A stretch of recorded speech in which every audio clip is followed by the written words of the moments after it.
I am going to show you how to remove this security feature in Windows. First solution will be in Windows and the second solution in BIOS. Let's start in Windows first. I'm going to go to Properties and I am going to show you Windows 11 Home in S mode. I want you to type in Activation. What is S mode? So this is a security feature. You cannot install apps outside of Windows. Now go to this one, S mode. Now open Store. You will need to click on that Get button. Let's switch out of S mode. Get.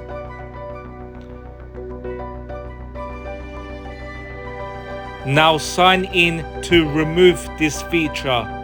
Now the second solution will be in BIOS.